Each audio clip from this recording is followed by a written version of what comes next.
आपके अपने YouTube channel rock study class में दोस्तों आपका स्वागत है। आज दोस्तों आपका 16 सितंबर को 12वीं का आपका व्यवसायिक अध्ययन बिजनेस स्टडी का है। लगातार दोस्तों आपने अन्य वीडियो में बहुत सारे कमेंट करी सर बिजनेस स्टडी का भी बता दीजिए, तो मैंने सोचा अब आपको क्या है बिल्कुल बता दिया जाए। तो एक ही वीडियो में मैं सभी आपको क्वेश्चन बता दूंगा। ओके, वो भी वस्तुनिष्ठ प्रश्न के साथ। ओके, सिलेक्टेड बताऊंगा, जितने बताऊंगा सभी आप तैयार कर लेते हैं। आप क्या है 80 के पेपर में आप 70+ स्कोर आसानी से कर सकते हैं। ओके, इसलिए क्या है वीडियो को ध्यान से अंत तक देखिएगा। एक एक क्वेश्चन बताऊंगा, एकदम रट लीजिएगा। चलिए स्टार्ट कर लेते। पहले हम साथ ही वस्तुनिष्ठ बताते जाऊंगा, क्वेश्चन बताते जाऊंगा। ओके, तो डैश प्रबंध का प्रथम प्राथमिक कार्य है। तो प्रबंध का प्राथमिक कार्य है हो जाएगा नियोजन। नियोजन है क्या है प्रबंध का प्राथमिक कार्य। ओके, चलिए आगे देख लेते हैं। आगे दोस्तों नेक्स्ट आपको तैयार कर लेना है। नेक्स्ट दोस्तों आपको तैयार करना है प्रबंध के निचले स्तर को क्या कहते हैं। प्रबंध के निचले स्तर को कहते हैं पर्यवेक्षणीय स्तरीय प्रबंध। ओके, ये आपका राइट आंसर है, पर्यवेक्षणीय स्तरीय प्रबंध इसका आपका राइट आंसर हो जाएगा।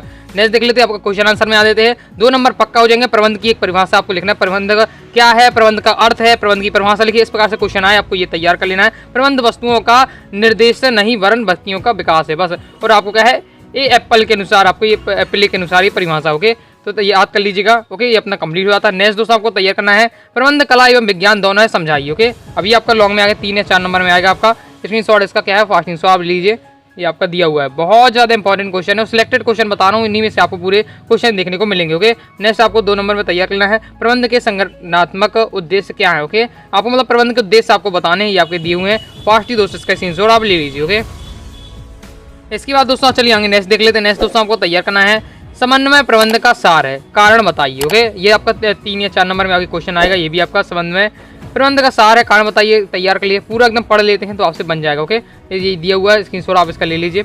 ओके, इसके आगे चलिए देख लेते हैं। इसके आगे आपका ये दिया हुआ है फास्ट ही दोस्तों इसका स्क्रीन ले लीजिए। आगे दोस्तों आपका किस सब्जेक्ट का पेपर है कमेंट करके जरूर बताइएगा। ओके, प्रबंध के 2 महत्व तो आएंगे। प्रबंध के 2 आपको महत्व तो आपको तैयार कर लेना 2 नंबर के लिए तैयार कर लीजिए। फास्ट ही प्रबंध के महत्व ये आपका दिया हुआ है। ओके, इस प्रकार से इस चैप्टर से कंप्लीट हो जाते हैं अपने क्वेश्चन। नेक्स्ट चैप्टर प्रबंध के सिद्धांत, इससे देख लेते हैं। तो आपको तैयार करना है प्रबंध के सिद्धांत। प्रबंध के सिद्धांत है स्थैतिक, गतिशील, कठोर, सही। तो इसका राइट आंसर क्या हो जाएगा, तो इसका राइट आंसर है आपका गतिशील। प्रबंध के जो सिद्धांत है वो गतिशील है। ओके, तो ये आपको तैयार कर लेना। चलिए आगे देख लेते हैं। आगे दोस्तों आपको नेक्स्ट तैयार करना है हेनरी व्यूर ने प्रबंध के कितने सिद्धांतों का प्रतिपादन किया। तो इसका राइट आंसर हो जाएगा आपका 14 सिद्धांतों के। हेनरी व्यूर ने 14 सिद्धांत का प्रतिपादन किया। इस प्रकार से अपना कंप्लीट हो जाता है। क्वेश्चन आंसर में हम देख लेते हैं आपको क्या तैयार करना है। तो क्वेश्चन आंसर पहले आपको तैयार करना है प्रबंध की आपको विशेषताएं आपको तैयार करनी है। प्रबंध की आपको महत्व आएगा, आपको प्रबंध के महत्व क्या है। ओके, तो प्रबंध का महत्व तैयार कर लीजिएगा, इसमें विशेषताएं दी हुई हैं।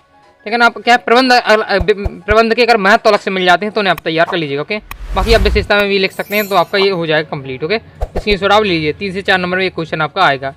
ओके, नेक्स्ट दोस्तों आगे देख लेते हैं। आगे दोस्तों बहुत ज़्यादा आपका इंपॉर्टेंट क्वेश्चन है आपका आदेश की एकता और निर्देश की एकता में अंतर के सिद्धांत बताइए। बहुत ज़्यादा इंपॉर्टेंट क्वेश्चन है, अच्छे से तैयार कर लेना। स्क्रीनशॉट आप इसका फास्ट ही ले लीजिए। आपका ये दिया हुआ है, ये आपका दिया है आदेश की एक रूपता का सिद्धांत, फिर इसके बाद दिया हुआ है निर्देश की एक रूपता का सिद्धांत। ओके, इसका स्क्रीनशॉट ले लीजिए, एकदम सिलेक्टेड क्वेश्चन है आपका।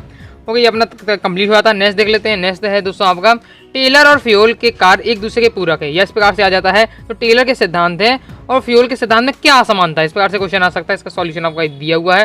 फास्ट ही दोस्तों आप इसका स्क्रीनशॉट ले लीजिए। ओके, इस प्रकार से अपना कंप्लीट हो जाता है। नेक्स्ट दोस्तों आपको 3 नंबर तैयार कर लेना है प्रबंध के सिद्धांतों का महत्व। 3 बिंदुओं पर आपको बताना प्रबंध के सिद्धांत का महत्व आपका आएगा 2 नंबर 3 नंबर क्वेश्चन आ सकता है, तैयार कर लिए। जैसे पहला है प्रबंध का सिद्धांत का महत्व क्या है, कार्य कुशलता वृद्धि होती है, प्रबंध की कार्यों में सरलता होती है। स्क्रीनशॉट आप फास्ट ही ले लीजिए। ओके, तो ये अपना ये कंप्लीट हो जाता है। इसके आगे देख लेते हैं। इसके आगे आपका ये दिया हुआ है, फास्ट स्क्रीनशॉट ले लीजिए। ओके, इस प्रकार से दोस्तों हमने कंप्लीट हो जाता है चैप्टर से। आगे नेक्स्ट चैप्टर देख लें व्यवसायिक पर्यावरण से। इसमें आपको ऑब्जेक्ट देख लेते हैं। तो आपको तैयार करना है वातावरण के डैश घटकों पर व्यवसाय का कोई नियंत्रण नहीं होता है। तो इसका राइट आंसर हो जाएगा बाहरी। वातावरण के बाहरी घटकों में, उसका राइट आंसर होगा आपका बाहरी घटकों पर व्यवसाय का कोई नियंत्रण नहीं होता। ओके, आगे देख लेते हैं। आगे दोस्तों आपको नेक्स्ट तैयार करना है 77 में राजनैतिक अनिश्चितता निवेशकों के मन में भय पैदा करती है। तो ये आपका क्या हो जाएगा, ये आपका सत्य हो जाएगा। ओके, चलिए आगे देख ले। आगे आपको 2 नंबर पर तैयार करना है व्यवसायिक पर्यावरण की परिभाषा। बहुत ज़्यादा इंपॉर्टेंट है, याद कर लीजिए, 2 नंबर पक्का हो जाएंगे। नेक्स्ट दोस्तों आपको तैयार करना है व्यवसायिक पर्यावरण की प्रकृति गतिशील होती है क्यों। ओके, 2 या 3 नंबर में आपका आएगा, इसे भी आपको तैयार कर लेना है। फास्ट ही दोस्तों इसका स्क्रीनशॉट ले लीजिए। इस प्रकार से अपना कंप्लीट हो जाता है। अभी तक दोस्तों हमने वीडियो को लाइक नहीं किया, वीडियो को लाइक करके चैनल सब्सक्राइब जरूर करिएगा। कोई भी दोस्तों आपको डाउट हो कमेंट बॉक्स में आप जरूर पूछ लीजिए। आगे देख लेते हैं। ओके, आगे दोस्तों आपको नेक्स्ट तैयार कर लेना है आपको व्यवसायिक वातावरण का महत्व समझाइए। बहुत ज़्यादा इंपॉर्टेंट है, ये भी आपका 2 या 3 नंबर में आपको ये क्वेश्चन आएगा, व्यावसायिक वातावरण का महत्व स्पष्ट कीजिए, समझाना है। ओके, 4 नंबर में भी आ सकता है। फास्ट ही दोस्तों इसका स्क्रीनशॉट ले लीजिए, फास्ट ही दोस्तों इसका स्क्रीनशॉट लीजिए। व्यावसायिक वातावरण का आपको महत्व स्पष्ट करना है। ये आपका दिया है, पहला अवसरों की पहचान करने में पहल करने में लाभ होता है, दूसरा खतरों की पहचान एवं समय से पहले चेतावनी में सहायक, तीसरा दिया है उपयोगी संसाधनों का दोहन में। फास्ट इसका स्क्रीनशॉट लीजिए। इस प्रकार से अपना कंप्लीट हो जाता है। चलिए आगे नेक्स्ट चैप्टर है आपका नियोजन, इससे देख लेते हैं। ओके, तो नियोजन से देख लेते हैं आपको कौन कौन से क्वेश्चन आपको तैयार करने हैं। नियोजन से पहले आपको तैयार करना है सत्ता सत्य। नियोजन निर्णय लेने को सरल बनाता है, तो ये आपका सत्य हो जाएगा। नियोजन निर्णय लेने को सरल बनाता है, ये आपका सत्य हो जाएगा। सत्ता सत्य में आपसे पूछा जाएगा। चलिए आगे नेक्स्ट देख लेते हैं। नेक्स्ट है दोस्तों आपको करना है, आप क्वेश्चन आंसर में देख लेते हो। नियोजन से क्या सही, नियोजन की परिभाषा लिखिए। इस प्रकार से क्वेश्चन आता है, 2 नंबर का आपका पक्का हो जाएगा। तैयार कर लिए नियोजन से आशय। ओके, क्या करना है, इसे कैसे करना है, इसे कब करना है और इसे किसके द्वारा किया जाना है का पूर्व निर्धारण क्या है, नियोजन कहलाता। तैयार कर लीजिएगा। चलिए आगे देख लेते हैं। नेक्स्ट दोस्तों आपको तैयार करना है नियोजन भविष्यवादी। ये मैंने अलग से क्वेश्चन लिखा हुआ है आपका, नियोजन क्या है, भविष्यवादी है कैसे। ओके, इसका भी आपको तैयार कर लेना है। इसके आगे नेक्स्ट देख लेते हैं। ओके, नेक्स्ट देख लेते हैं। नेक्स्ट दोस्तों आपको क्वेश्चन आपका देख लेते हैं। नेक्स्ट दोस्तों आपको तैयार कर लेना है, टिप्पणी लिखना है। टिप्पणी लिखने के लिए आगे तो उसमें आपको पहले तैयार करना है विधि की टिप्पणी। ओके, विधि की टिप्पणी पहले मैं आपको दिखा देता हूँ। तो आपको विधि की टिप्पणी आपकी ये दी हुई है। विधि की टिप्पणी जो टिप्पणी बता रहा हूँ वो बस आपको तैयार कर लेनी है। ओके, तो ये आपकी दी हुई है विधि की टिप्पणी, इसका स्क्रीनशॉट लीजिए। जो मैं आपको टिप्पणी बताऊँ वो बस आपको अच्छे से तैयार कर लेना है। ओके, विधि की टिप्पणी आपको ये दिया हुआ है। इसके बाद दोस्तों आपको तैयार करना है कार्यक्रम की टिप्पणी। ओके, कार्यक्रम की टिप्पणी याद करनी है आपको। तो कार्यक्रम की टिप्पणी आपकी ये दी हुई है। फास्ट दोस्तों स्क्रीनशॉट आप लीजिए, ये दी हुई है आपकी कार्यक्रम की टिप्पणी। इसके बाद दोस्तों आपको तैयार करना है व्यू रचना या रणनीति की टिप्पणी, तो इसका दीजिए। ये आपको 2 नंबर में क्वेश्चन आ सकता है, व्यू रचना वाला। फास्ट दोस्तों आप इसका स्क्रीनशॉट ले लीजिए। ओके, तो इस प्रकार से अपना कंप्लीट हो जाता है। तो मैंने आपको 3 टिप्पणी बताई, व्यू रचना की, कार्यक्रम की, ओके, और आपकी क्या है आपका विधि की। आपको ये सभी आपको तैयार करना है। ओके, तीनों टिप्पणी तैयार कर लीजिएगा। ओके, बहुत ज़्यादा महत्वपूर्ण है। चलिए आगे देख लेते हैं। आगे दोस्तों आपको नेक्स्ट तैयार करना है नियोजन का महत्व लिखिए। नियोजन का महत्व बहुत ही ज़्यादा महत्वपूर्ण है।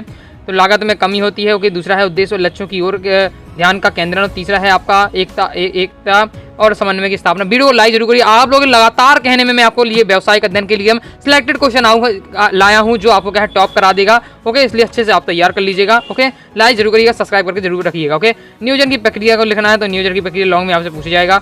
इसका क्या है स्क्रीनशॉट आप लिख सकते हैं, आपकी दी हुई है नियोजन की प्रक्रिया। ओके, इस प्रकार से चैप्टर से अपना क्या क्वेश्चन कंप्लीट हो जाता है। चलिए आगे देख लेते हैं।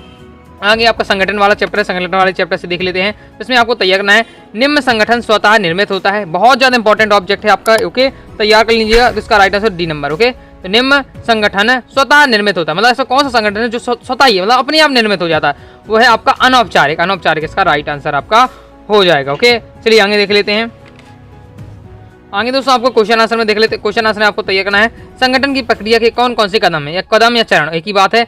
तो संगठन की प्रक्रिया के कौन कौन से चरण है, संगठन की प्रक्रिया के कौन कौन से कदम है, यहाँ पे पूछा जा रहा है। तो इसका फास्ट स्क्रीनशॉट ले लीजिए, ये आपका पूरा दिया हुआ है। ओके, स्क्रीनशॉट आप ले लीजिए, ये आपके पूरे चरण दिए हुए हैं। इस प्रकार से अपने क्या कंप्लीट हो जाता है। आगे देख लेते हैं। आगे दोस्तों सबसे ज्यादा आपका इंपॉर्टेंट है आपका औपचारिक एवं अनौपचारिक संगठन में आपका अंतर। ओके, अब 2 दिया आपका 4 नंबर में ये क्वेश्चन आएगा, बहुत ज्यादा इंपॉर्टेंट 3 या 4 नंबर क्वेश्चन आएगा। तो इसमें देखिए 2 दिए हुए हैं, 2 अपनी तरफ से आप तैयार कर लीजिएगा, मैंने आपको बता दिया है। ओके, 2 तो अपनी तरफ से याद कर लीजिए, 2 तो आपको ये तैयार कर लीजिए, 2 अपनी तरफ से। 4 आपके नंबर का आपका आ सकता है, 3 नंबर 3 पॉइंट, 4 नंबर आए तो 4 पॉइंट आपको लिख देना है। फास्ट दोस्तों स्क्रीनशॉट आप ले लीजिए। ओके, तो इस प्रकार से अपने कंप्लीट हो जाता है। बहुत ज़्यादा इंपॉर्टेंट है, ये क्वेश्चन को छोड़िएगा मत। ओके, चलिए आगे देख लेते हैं। आगे दोस्तों आपको तैयार करना है संगठन के परिभाषा। संगठन मतलब आपसे डायरेक्ट पूछा जाएगा पेपर में, संगठन को परिभाषित कीजिए। ओके, तो आपको परिभाषा करना है, तो 2 इसमें दी हुई है परिभाषा, कोई भी एक अच्छे से आपको तैयार कर लेनी है। इसके बाद दोस्तों आपको विकेंद्री की परिभाषा तैयार की, विकेंद्रीकरण की परिभाषा याद करनी है। ओके, विकेंद्रीकरण की परिभाषा तैयार करना है और संगठन की परिभाषा आपको तैयार कर लेना है। तो इस प्रकार से मैंने आपको कहा है सभी महत्वपूर्ण वस्तुनिष्ठ प्रश्न बता दिए, सभी महत्वपूर्ण क्वेश्चन आंसर 2 अंक, 3 अंक, 4 अंक, 5 अंक सभी एक साथ कवर कर दिए हैं। जितने क्वेश्चन बताए सभी आपको तैयार कर लेना है। वीडियो पसंद है वीडियो को लाइक करके चैनल सब्सक्राइब जरूर करिएगा। टेलीग्राम चैनल को ज्वाइन किया, टेलीग्राम चैनल को भी ज्वाइन कर लीजिएगा। मिलते हैं नेक्स्ट वीडियो में, तब तक के लिए बाय।